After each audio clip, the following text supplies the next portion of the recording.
مسلم United forum کے صدر صوفی خیر الدین قادری، جنرل سیکریٹری ابرار حسین آزاد نے ایک پریس میٹ کرتے ہوئے حکومت سے سوال کیا کہ تلنگانہ مائنارٹی فائنانس کارپوریشن کے تحت اکنامک سپورٹ اسکیم کے لیے دیے جانے والے سبسڈائز لون کے لیے موصول شدہ درخواستوں میں سے کتنے لوگوں کو لون دیا جائے گا؟ اگر صرف 12,000 لوگوں کو ہی لون دینا تھا تو پھر جو 2,16,000 درخواستیں موصول ہوئی ہیں ان کا کیا ہوگا؟ اس موقع پر صدر تنظیم نے لوگوں سے اپیل کی کہ وہ جمعے کے روز اپنے اپنے علاقوں کے منڈل آفیسز، کلیکٹر آفیسز پہنچ کر اس ضمن میں میمورنڈم پیش کرے۔ آئیے جانتے اس خصوص میں مزید تفصیل۔ اسی طرح کی مزید تفصیلات کے لیے ہمارے چینل کو یوٹیوب پر لائک کریں، فیس بک پر فالو کریں۔ معزز ناظرین کرام، مسلم یونائٹڈ فیڈریشن 13 فروری کو حج ہاؤس فائنانس کارپوریشن کے دفتر کا ہم نے گھیراؤ کیا، اور اس کا گھیراؤ کرنے کی اہم وجہ یہی تھی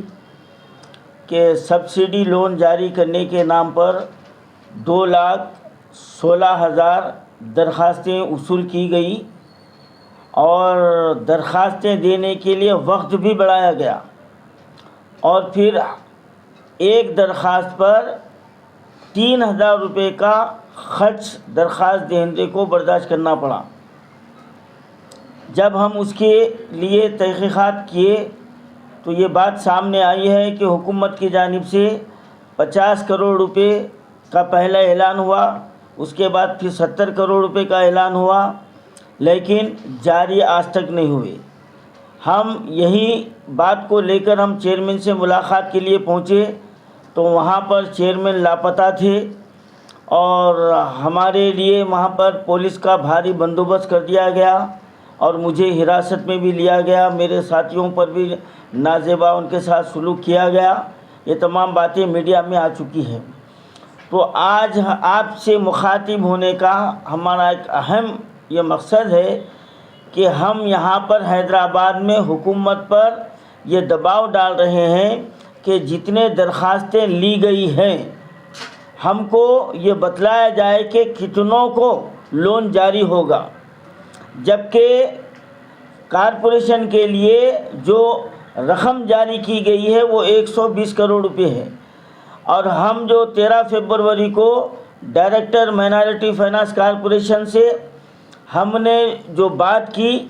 تو یہ بات وہاں پر سامنے آئی ہے کہ فی الوقت 50 کروڑ روپے جاری ہوئے ہیں، جس میں صرف 5,000 درخواست دہندوں کو لون جاری کیا جائے گا۔ اب ماباقی اور 70 کروڑ روپے آنے کی توقع ہے، ان کا یہ کہنا ہے۔ تو اگر 70 کروڑ روپے آ بھی گئے تو جملہ جو ہے نا 12,000 درخواست دہندوں کو لون ملے گا، یعنی 2,16,000 اپلیکیشن میں صرف 12,000 کو دیا جائے گا۔ تو ہم وہاں پر یہ سوال کیے کہ جب آپ کو 12-15,000 کو ہی لون دینا تھا تو آپ 20-25,000 درخواستیں جمع ہوتے سلسلہ بند کر دینا تھا۔ جاری کیوں وصول کیے گئے، وقت کو کیوں بڑھایا گیا؟ تو یعنی اس لون کو دینے کا لالچ بتا کر ہماری تلنگانہ سرکار نے ہمارے جیب سے پیسے لوٹ لیے ہی نہیں۔ ہم کو یہ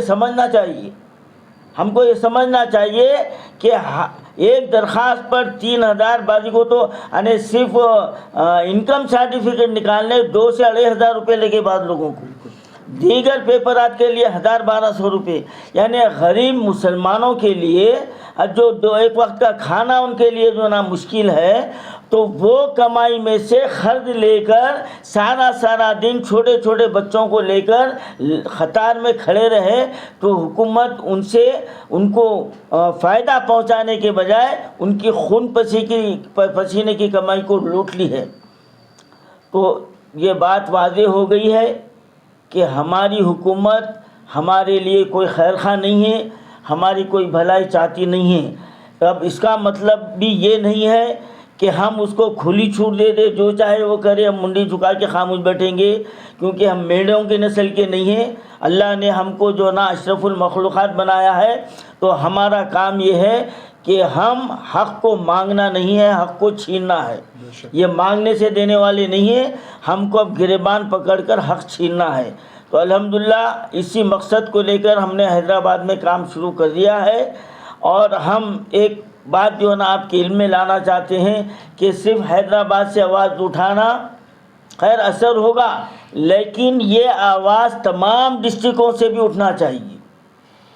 جہاں جہاں لون کے لیے اپلیکیشن دیے ہیں تو وہاں کے مقامی طور پر ضلع والی سطح پر وہاں کے کلکٹر آفس میں آپ ایک گروپ کی شکل میں جائیے اور وہاں پر ایک میمورنڈم پیش کیجیے اور ان سے پوچھیے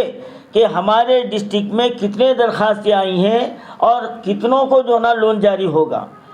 تو یہ بات 100% ہے کہ آپ کو وہاں پر جواب نہیں دیا جاتا، کیونکہ ان کے پاس جواب ہے ہی نہیں، جواب ہے ہی نہیں، ان کے پاس جواب آپ کو نہیں ملے گا. تو وہ ہمارے لیے بہت بڑا ہتھیار ہے. اب اس کے اوپر آپ جو ہے نا اپنی آواز کو بلند کر سکتے ہیں اور ایوانوں کو جھنجھوڑ سکتے ہیں. اور دیگر مقامات پر آپ منڈل آفس میں ایم آر او کے پاس جائیے، 15-15 20-20 کی شکل میں ایک میمورنڈم بنائیے، بنا کر ایم آر او کے پاس جائیے اور ان سے یہ پوچھیے کہ ہمارے منڈل میں کتنے درخواستیں آئی ہیں اور ہم کو